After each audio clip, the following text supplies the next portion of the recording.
you.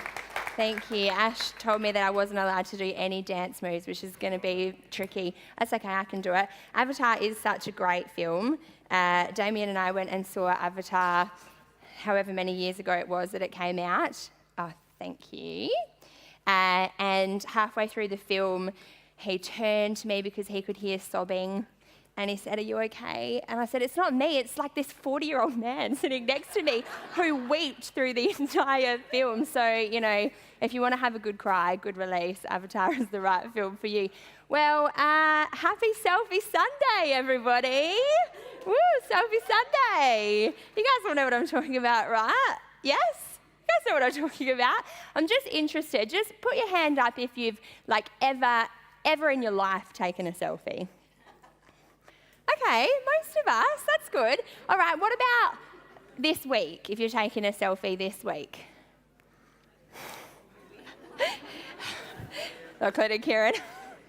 What about today? Who's taking a Sunday selfie? There's a few of us? All right, good. All right, so we know what selfies are. That's good. Selfies are fun, I think, because they help us to, capture a moment and something that we can go back and look at later. And it reminds us of maybe how fantastic we looked or a moment that was happening. There are other ways, of course, to store memories, like our minds. It's another way that you can store a memory. Maybe this half of the building stored their memories through their minds, and maybe this half have stored their memories through selfies. So I have a memory. I wonder whether you have any memories from your childhood that were really vivid. I have this one particular memory from when I was a little girl, which is pretty vivid for me, and I unfortunately shared this story with my children, and it was pretty vivid for them too, because only just yesterday or the day before, my 7-year-old reminded me about this story. But I have quite frequently walked into classrooms with teachers or OSH, after school care centres, or even people that I would perceive to be random strangers have stopped me and said that my children have told them that I am a shoplifter. Yeah, they love this story, guys. So here we go. When I was about 6 years old, I went to a local shopping centre. Now, I just want to... That is not in my notes. All right, I went to a shopping centre, and I just want to point out this. Now, thank goodness Google Earth, because I can't remember where I lived when I was 6. That was way too long ago.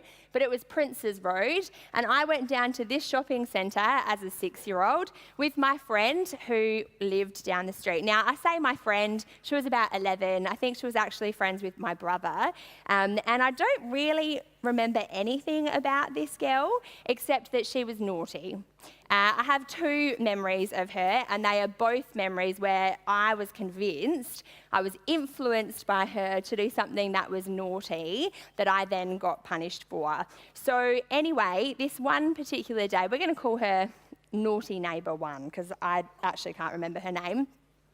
She convinced me to, as a 6-year-old, because her opinion and her behaviours clearly mattered to me as a 6-year-old, she convinced me to go down to this shopping centre and to go into a chemist and to steal a lip gloss.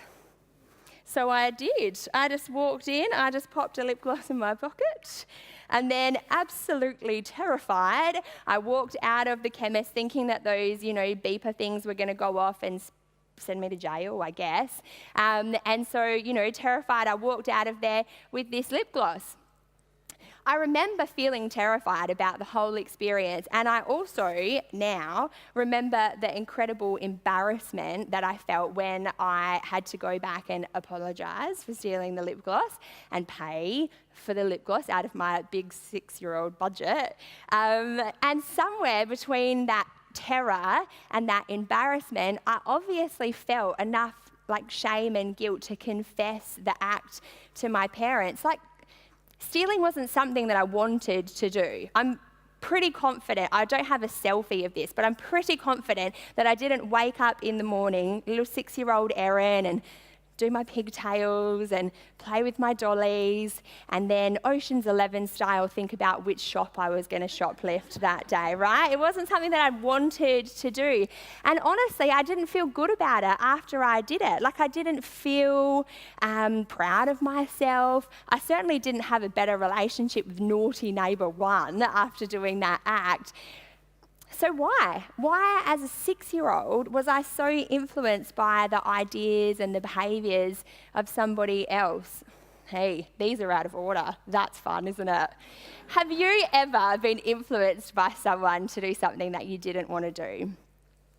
And has that influence kind of made you think, this isn't my character, this doesn't hold to my value system, this isn't a part of who I am, but for some reason I still just feel like drawn or pulled to do this thing. See, I am a young, I'm going to use the term loosely because I think I'm probably nudging middle age, I'm a young female working mum. So I know a little bit about the power of influence. Okay, I'm basically an advertiser's walking dream because I care about how I look because I'm a female, right? I care about health because I'm managing a family, and yes, I do buy Whole Foods and own a Thermomix, and I do attend a gym. It's not green, but I do attend a gym.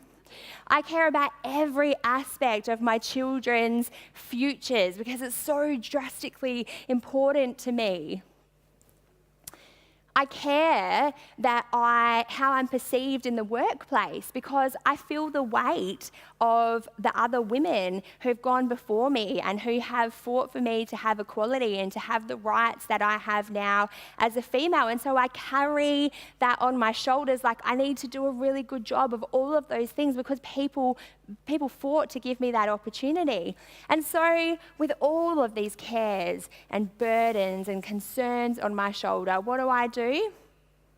Well, I just turn to Instagram because it is my wealth of knowledge and it gives me all of the wisdom and affirmation and self-worth and inspiration that I need to get through my day. See, DB Cosmetics, and if you don't know about DB Cosmetics, you should come and chat to me because I'm a pretty big fan.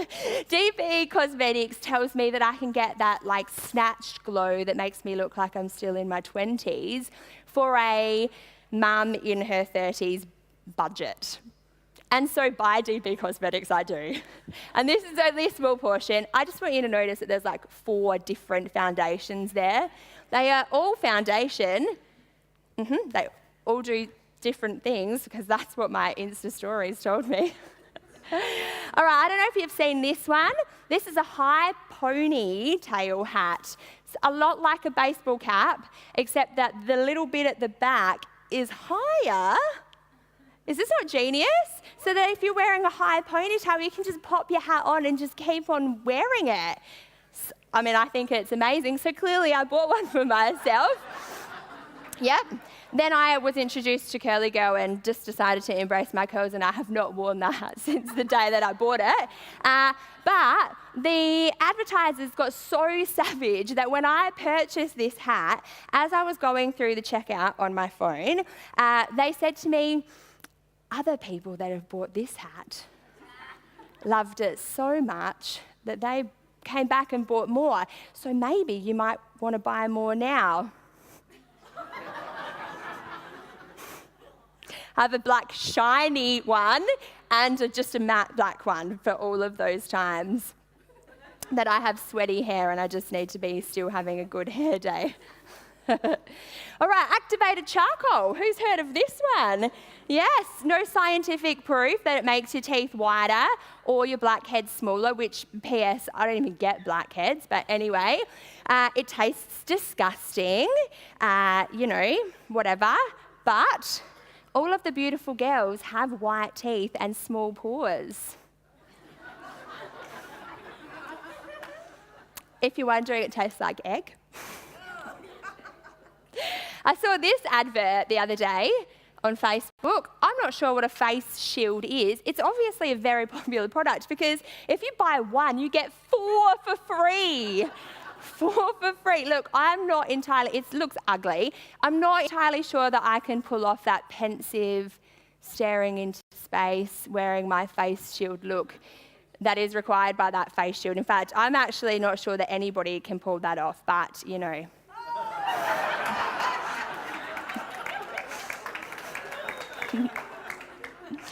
Look, I know that none of this stuff that I am influenced by to care about has the power to make me feel more pretty or be more successful or be happier or be a better person.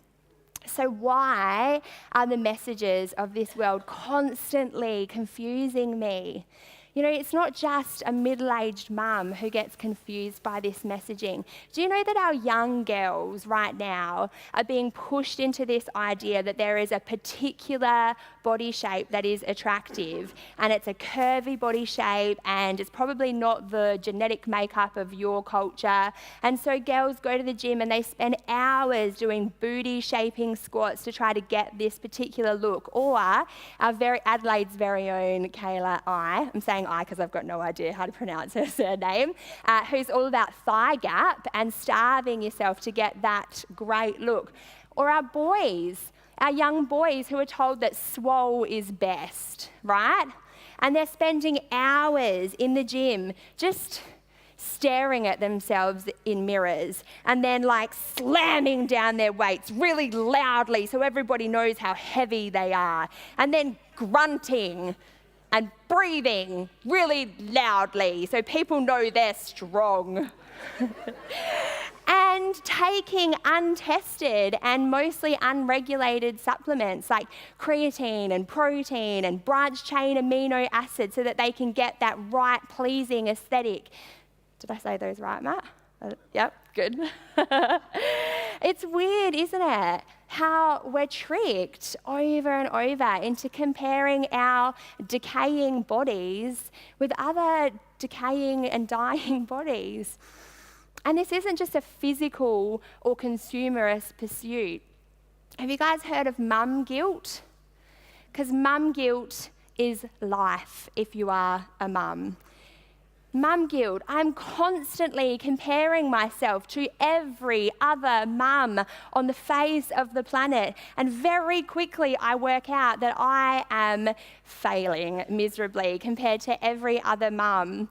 I'm a working mum. Oh, she's a stay-home mum. Gross. I don't make homemade, clean, whole foods. She clearly doesn't care about her children. I make like whole food, clean food. I like spend time doing co-ops and researching. That lady is a massive hippie. You don't exercise and then you get fat. That is probably the worst thing on the planet. Or you do exercise and that takes away time from your precious family. You don't use Enyo. You don't use antibiotic free-range meat. You co-sleep or you control cry, or you fed your child palm oil that wasn't sustainable and, wasn't supported by a micro loan for a female-only little place in the Conga. Basically, you suck. We live in this constant space of influence through social media, through advertising, and even through our friends. So naturally, we start to compare ourselves, don't we? We're living in an inescapable world of comparison, but why do we keep measuring our flesh against other flesh? I know better. You guys know better, but we just get sucked in. Maybe, I don't know, maybe it's because of where the message is coming from. See, we all have two message boards at our disposal almost all of the time. Our phone and our Bible. Our phone and our Bible. These are our influences. So when we are using social media, this world of social media that lies at our fingertips, when we're constantly listening to this message, we see flawed and dying bodies and we compare it to our flawed and dying body. And what message does it give us? That we are hopeless. When I started losing weight, Derek took that photo, I took some measurements of my body because it was a way that I could kind of check on my progress. I could see how I was going. I could see how effective I had been. And my trainer at the gym also took some measurements. But what I found was that my measurement was always different because my point of reference was constantly changing. I was measuring from here, seems right.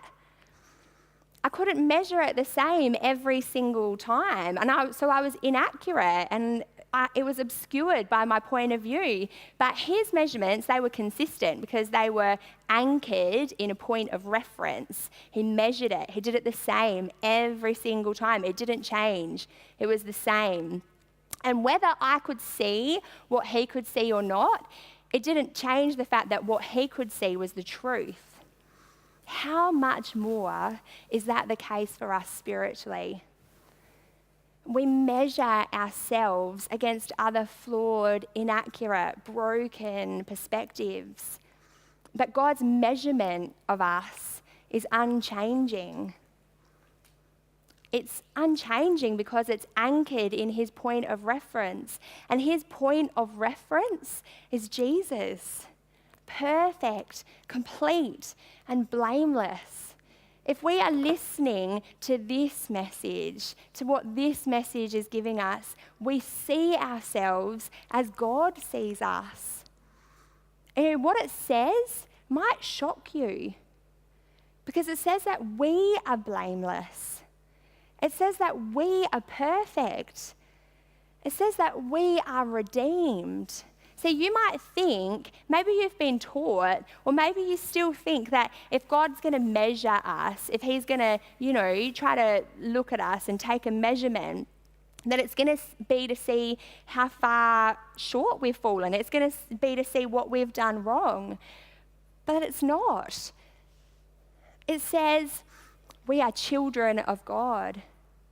It says it is done. It is finished. It says Jesus got the final report card. It was an A+, 100%. And then God ripped up the reporting system so that when I get my report card, it says, when I look at Erin, I see Jesus every single time. We know this stuff, but do we believe it? What messages do you believe? Which message are you listening to today? When we read through Corinthians, we see this same tug of war with the people of Corinth in church, right? They have a lack of spiritual maturity and they have a lack of spiritual discernment. Corinthians 3:1-3, Paul said, "Dear brothers and sisters, when I was with you, I couldn't talk to you as I would mature Christians. I had to talk to you as though you belonged to this world, or as though you were infants in the Christian life.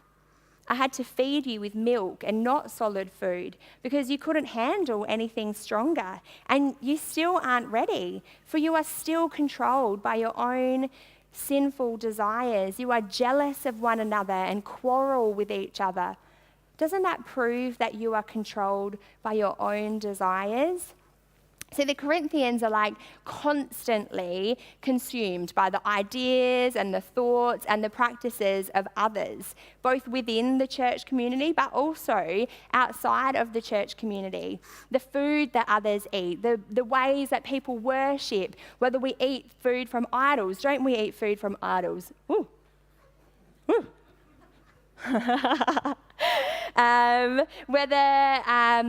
Which spiritual gift is of more value, which man of the faith they follow. They're fighting for prominence. It's a classic pick a team showdown. We know what that is, don't we? We love to pick a team. I was thinking about it this week, thinking, we have this rivalry in South Australia. You're either Crows or you're Port Power. You're either Crows or you're Right, but then when it comes to like South Australia, we all love to be on the South Australian team. We just hate Victoria. We don't mind barracking for South Australia then.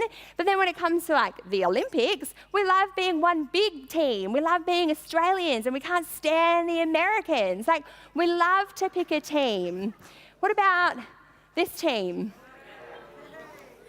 Jacob versus Edward. What about this team? Kanye versus Tay-Tay. Hey? Tay-Tay all the way. What about Heidi and Spencer versus Lauren? Come on, guys, keep up. What about Donald Trump versus the world? So in the Church of Corinth, they've picked their teams, right? Some of them are Team Apollos. They love him. He's young, he's charismatic, he's articulate, he's dynamic. They like the way that he presents. They like his style of worship, his dynamic presentations. He maybe would look like this in like a modern day context. And I just want you to note that I legitimately found this picture by Googling trendy youth pastor.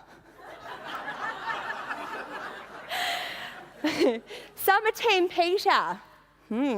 He's an original disciple.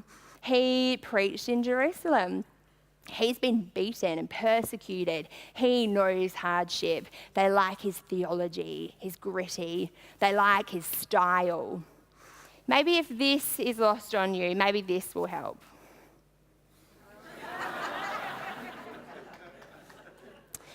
The church at Corinth. If that is not the creepiest photo of all time. Just give you a moment. The church at Corinth are being influenced, and they've picked a team based on their personal preferences. And Paul says, and this is paraphrased, book according to Aaron, you've missed the point. You're being influenced by the vessel that brings the message. It's about the message, and the message is Jesus. See, we're getting this picture of the early church. It's been founded by the Apostle Paul, and the visiting pastor is Peter, one of Jesus' three, one of his closest, his inner circle. And even this church at Corinth can't seem to get it right. They've been so influenced and caught up in the ways of man that they've missed the point of the gospel. See, comparison and influence, they trap us into thinking that maybe I, Eriv Spavin, can do a better job of knowing God. Maybe I could just try a bit harder. Maybe if I could just follow the right ministry, if I could just listen to the better preacher, if I could just, say the right prayer or listen to the right Holy Spirit songs in the right order, then I'll hear the message of the gospel and then I'll believe the message of the gospel. The people in Corinth, they're swayed this way and that way. Do we follow him? No, we follow him. We eat idol food. No, we don't eat idol food. We worship this way. We like this spiritual discipline. This way, that way, divorce, no divorce, tossed and turned. And Paul says, guys, you don't get it. It's about what the Spirit of God is saying. Be led by the Spirit. Be influenced by the Spirit. Hear the Spirit. So what does the Spirit of God say about us? 1 Corinthians 2:10, we know these things because God has revealed them to us by his Spirit. And his Spirit searches out everything and shows us even God's deep secrets. No one can know what anyone else is really thinking except that person alone. And no one can know God's thoughts except God's own Spirit. And God has actually given us his Spirit, not the world's spirit, so we can know the wonderful things God has freely given us. See, the Bible says that our flesh is decaying. And when we compare ourselves to others, when we act based on what others think, we are being ruled by our dying and decayed bodies. But notice this bit, no one can know what anyone else is really thinking except that person alone. But remember, the Spirit reveals God's deep secrets to us. For this is the secret: Christ lives in you. And this is your assurance that you will share in his eternal glory. God has given us his Spirit, and it dwells inside of us. His Spirit reveals to us how God sees us. His Spirit gives us revelation. His Spirit brings us hope and confidence and assurance. We can know the wonderful things that God has freely given us. What has God freely given us? The message of salvation. If you read through chapter 15 of 1 Corinthians, we learn that the church in Corinth has become so influenced by what others say that the message of the gospel, the message of salvation, has actually been corrupted. Paul goes to great lengths to explain again to the church what it is that we believe. He says, "Let me remind you, dear brothers and sisters, of the good news I preached to you before. Christ died for our sins, just as the scriptures said. He was buried and he was raised from the dead on the third day, as the scriptures said." Paul goes through this long list then of people that saw Christ die, be buried, and then saw him alive again. He says Peter saw him, and then the 12 apostles saw him, and then 500 of his followers at one time in one place saw him, and then James saw him, and then all of the other apostles saw him, and then I, Paul, saw him. But the church at Corinth have been influenced by a warped message, and they're starting to doubt whether there will ever even be a resurrection of the dead. Sorry, guys. In verse 12, he says, "But tell me this, since we preach that Christ rose from the dead, why are some of you saying that there will be no resurrection of the dead? For if there is no resurrection of the dead, then Christ has not been raised either." And then Paul says in verse 32, "And what value was there in fighting wild beasts," that's those men of Ephesus, "if there will be no resurrection from the dead? If there is no resurrection, let's feast and get drunk, for tomorrow we die. Don't be fooled by those who say such things, for bad company corrupts good character." See, Paul is trying to shake the church at Corinth. He's trying to say, you've been influenced by others, and the point of the power of the cross is being diminished by what other people are saying. If Christ wasn't raised to life, then yes, we get the gift, we get the act of love and sacrifice in the cross, but we miss the power and the authority of the resurrection.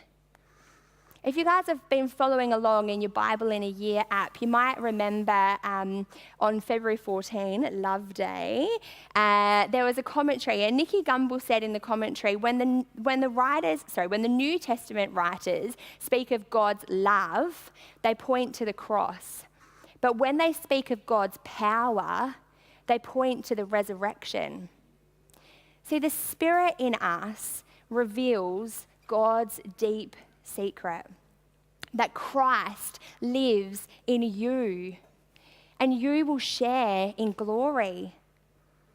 Colossians 3, 1-3 says, "Since you have been raised to new life with Christ, set your sights on the realities of heaven, where Christ sits in the place of honor at God's right hand. Think about the things of heaven, not the things of earth.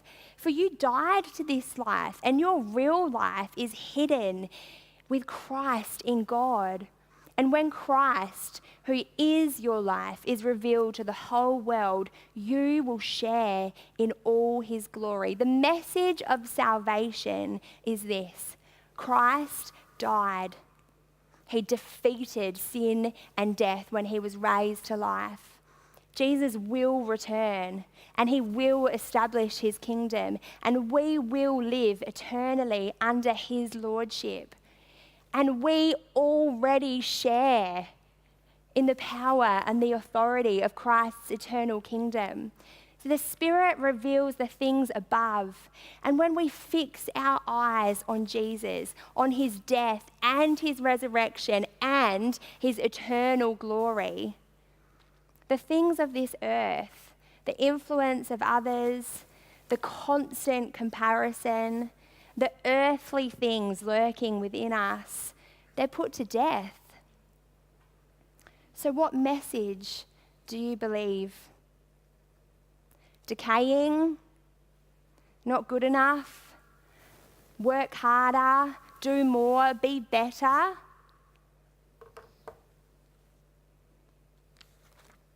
Or do you believe this? Redeemed, loved, sharing in eternal glory, fixing our eyes on the thing of this world, or fixing our eyes on Jesus, the author and perfecter of our faith. I'm going to ask the music team to come back up, and as they do that, I want to ask you this morning, it's Selfie Sunday. I want to ask you to take a mental image, a mental snap of your life, and ask yourself this question: have you been caught up in the influence of others? Have you been caught up in the comparison of others? Maybe you don't even know this Jesus, or maybe you've never asked this Jesus if he would be the Lord of your life. And so the stuff of this world, it makes you feel depleted because you just don't feel like there's anything that you can do to measure up. I'm going to ask you to close your eyes and bow your heads to give people around you some privacy. But I want to ask you this morning, if you have never asked God to be the Lord of your life, if you have never seen yourself through the way that God sees you, I want to ask you this morning, I want to invite you this morning into that relationship with a God who calls you loved and redeemed and a child of God. I'm going to give you a moment.